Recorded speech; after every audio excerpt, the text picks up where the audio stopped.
नमस्कार दोस्तों आपने कैप्शन बिल्कुल सही पढ़ा है। पूरी दुनिया की नज़र रशिया और यूक्रेन के वॉर पर है, लेकिन ये वॉर रशिया और यूक्रेन का नहीं है, रशिया और यूएसए का है। ये पूरा वॉर एक चेस के खेल की तरह हो गया है, जिसमें कभी रशिया आगे तो कभी यूएसए आगे रहता है। लेकिन अगर हम ओवरऑल देखें तो आपको रशिया आगे मिलेगा और पुतिन आगे मिलेंगे।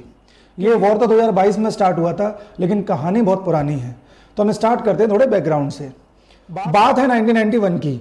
1991 में कोल्ड वॉर खत्म हुआ था, जिसमें यूएसएसआर हार गया था और अमेरिका जीत गया था।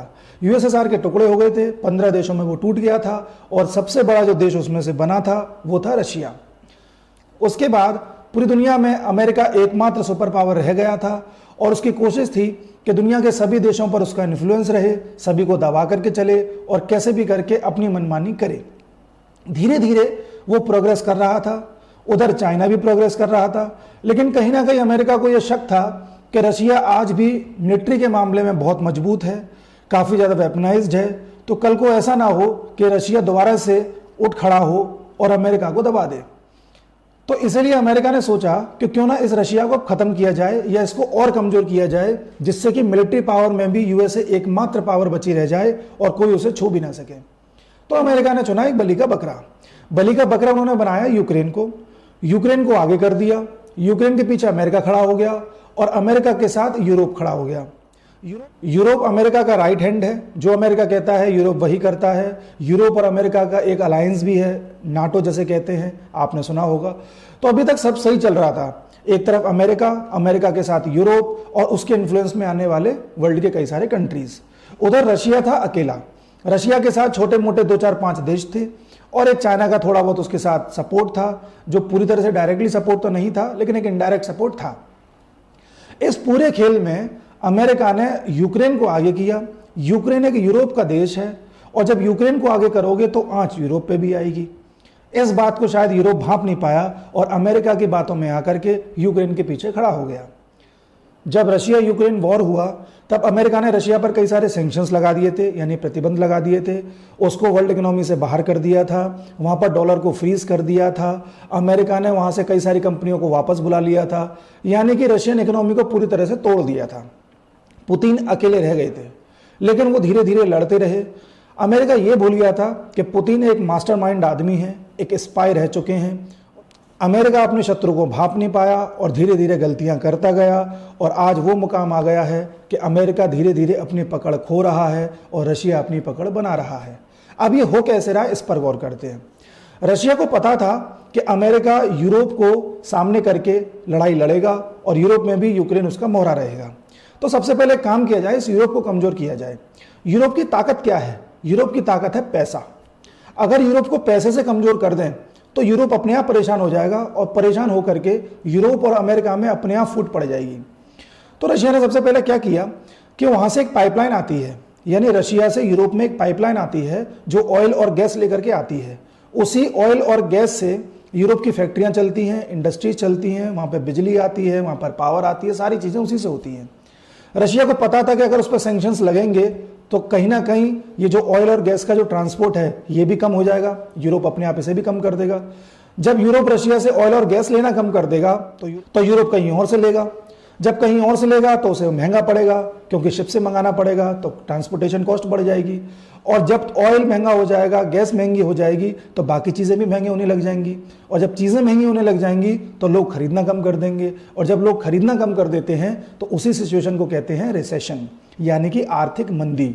यूरोप में धीरे धीरे आर्थिक मंदी आने लगी, कई सारे देश आर्थिक मंदी की चपेट में आ गए और यूरोप धीरे धीरे फ्रस्ट्रेट होने लगा। यहां यूरोप को ये समझ में आने लगा था कि अमेरिका का साथ देकर के बिना बात की लड़ाई में कूद करके यूरोप ने अपना सिर्फ आर्थिक नुकसान किया है और कुछ नहीं किया। अब यूरोप की दूसरी चीज पर आते हैं। यूरोप का जो दूसरा सबसे बड़ा साधन था वो था अफ्रीका। अफ्रीका में कई सारे देश ऐसे हैं जहां पर यूरेनियम ज़्यादा पाया जाता है, कहीं कॉपर ज़्यादा पाया जाता है, कहीं लेड ज़्यादा पाया जाता है, कुछ ना कुछ पाया जाता है जो यूरोप के बहुत काम आ सकता है। तो उन सभी देशों पर यूरोप ने अपनी पकड़ बनाई हुई थी और वहां से चीज़ों को एक्सप्लॉइट करता था, यानी कि वहां से चीज़ें निकालता था। धीरे धीरे रशिया ने उस चीज़ पर भी सेंध लगाना स्टार्ट करी और अफ्रीका के देशों को अपना बनाना स्टार्ट किया, जिनमें एक ताज़ा उदाहरण है नाइजर का। नाइजर में क्या हुआ है कि वहाँ की जो गवर्नमेंट थी उसको वहाँ की आर्मी ने हटा दिया है और आर्मी का रूल वहाँ पर स्थापित हो गया है, और आर्मी का रूल स्थापित हुआ है रशिया की मदद से। इसलिए वहाँ के लोग बहुत ज़्यादा खुश हैं और रशिया का गुणगान कर रहे हैं। अफ्रीका कॉन्टिनेंट में एक रीजन पाया जाता है, उसे बोलते हैं साहिल रीजन। इसमें टोटल 11 देश हैं। इन रीजन के देशों पर अमेरिका का कंट्रोल हुआ करता था और यूरोप का एक्सप्लॉयटेशन चलता था। यहाँ पर धीरे धीरे देशों ने अमेरिका का साथ छोड़ना स्टार्ट कर दिया और पुतिन का साथ देना स्टार्ट कर दिया, क्योंकि अमेरिका और यूरोप करते क्या थे, इस रीजन में रिसोर्सेज तो लेते रहते थे, लेकिन इन लोगों का कोई भला नहीं करते थे, किसी तरीके का कोई डेवलपमेंट नहीं करते थे। तो इन लोगों को समझ में आने लग गया था कि सरकारें अमेरिका और यूरोप के हाथों बिक गई हैं और इन सरकारों में कुछ नहीं रखा। इसलिए ये बिक गई है गवर्नमेंट, अब गवर्नमेंट में कुछ नहीं रखा। इसलिए पुतिन ने वहां पर अपना इंटरफेरेंस किया और वहां पर सरकारें बदलवाई। कहीं आर्मी रूल आया तो कहीं सरकारें बदली तो कहीं कुछ हुआ। आज पूरा साहिल रीजन रशिया के रंग में रंग गया है और अमेरिका से दूरी बना रहा है। तो ये दो चीजें हो गई, एक तो यूरोप में रिसेशन आना और अफ्रीका के कई देशों से अपनी पकड़ को कमजोर करना, जिसमें यूरोप की पकड़ भी कमजोर हो रही है, अमेरिका की पकड़ भी कमजोर हो रही है। तो ये तो दो तरीके से घेरा। अब तीसरी चीज पर आते हैं। तीसरी चीज ये है कि अफ्रीका के नॉर्थ में जहां सारा डेजर्ट पाया जाता है, वहां पर कुछ देश हैं जो इस्लाम रिलीजन को फॉलो करते हैं। उस देश के कई सारे लोग धीरे धीरे माइग्रेट करके यूरोप में चले गए हैं और यूरोप में जाकर के उनकी जनसंख्या बढ़ गई है और वहां पर अपने अधिकारों के लिए लड़ रहे हैं, अपने राइट्स के लिए लड़ रहे हैं। इसी कारण वहां पर कई लोगों को दिक्कत हो रही है और यूरोप में जो डेमोग्राफी है, यानी कि लोगों का जो रेशियो है, अनुपात है, वो बदल रहा है। इस बात से वहां पर सरकारों को भी दिक्कत हो रही है और वहां पर गवर्नेंस में भी दिक्कत आ रही है। इसी का एक क्लासिक एग्जांपल है फ्रांस में होने वाले राइट्स। अभी आपने सुना होगा फ्रांस में काफ़ी दंगे हो रहे थे। जब ये मांग उठी थी कि यहाँ के योगी आदित्यनाथ को वहाँ भेजा जाए तो दंगे शांत हो सकते हैं। वो दंगे एक्चुअली अफ्रीका के उन लोगों ने करवाए थे जो माइग्रेट करके यूरोप पहुँचे हैं और वहाँ पर सरकारों को प्रभावित कर रहे हैं। इस बात से भी यूरोप परेशान है। यूरोप को अब ये समझ में नहीं आ रहा कि हम करें तो करें क्या, अफ्रीका के लोगों को कैसे रोकें, क्योंकि अगर हम रोकेंगे तो बात ये आ जाएगी कि आप जो है लोगों के ह्यूमन राइट्स को किल कर रहे हैं। अगर हम नहीं रोकते तो ये हमारे यहाँ की डेमोग्राफी बिगाड़ देंगे। तो यूरोप इस समय हो चुका है फ्रस्ट्रेट। ना तो उसके सपोर्ट में अफ्रीका का साहिल रीजन है, ना सहारा रीजन है, ना पूरे अफ्रीका के लोग हैं। अमेरिका भी उसके साथ है या नहीं कुछ समझ में नहीं आता उसको। और दूसरा, रशिया के जो इफेक्ट्स हैं उसे झेलने पड़ रहे हैं, जिसका एक बहुत ही क्लासिक एग्जाम्पल है रिसेशन। पुतिन चाइना को साथ लेके चल रहे हैं, पुतिन बेलारूस को साथ लेके चल रहे हैं। पुतिन ने सेंट्रल एशिया में पकड़ बनाई हुई है, जिसमें तुर्कमेनिस्तान एक महत्वपूर्ण देश है। और पुतिन अब धीरे धीरे अफ्रीका के देशों को भी अपने साथ ले रहे हैं। आने वाले समय में पूरी दुनिया यूरोप और अमेरिका से कटने लगेगी, दूर होने लगेगी और ब्रिक्स कंट्रीज की ओर बढ़ने लगेगी। ब्रिक्स में 5 देश शामिल हैं। ब्रिक्स पे मैंने एक शॉर्ट्स बनाया हुआ है, आप चाहें तो प्लेलिस्ट में देख सकते हैं। 5 देश शामिल हैं, Brazil, Russia, India, China, south Africa. इसमें रशिया और इंडिया बहुत ही इंपॉर्टेंट कंट्रीज हैं, क्योंकि ये 2 देश ऐसे हैं जब किसी का साथ देते हैं तो पूरी तरह से साथ देते हैं, धोखा किसी को नहीं देते, और साथ नहीं देते तो बिल्कुल नहीं देते। लेकिन यूरोप और अमेरिका का साथ कभी भी पूरी तरह से किसी को मिला नहीं है। ये कभी भी धोखा दे सकते हैं, ये कभी भी आपका फायदा उठा सकते हैं और ये सिर्फ और सिर्फ अपना फायदा देखते हैं। इसलिए मैं कहता हूं कि रशिया इस युद्ध को धीरे धीरे जीत रहा है और पुतिन के जितने भी मूव्स हैं सब काम कर रहे हैं, जिसका एक क्लासिक एग्जाम्पल था वैगनर ग्रुप की म्यूटनी। अभी आपने कुछ दिन पहले देखा था कि जो रशिया की एक प्राइवेट आर्मी है उसने पुतिन के खिलाफ बगावत कर दी थी, लेकिन रातों रात पुतिन ने उसको सेटल कर दिया।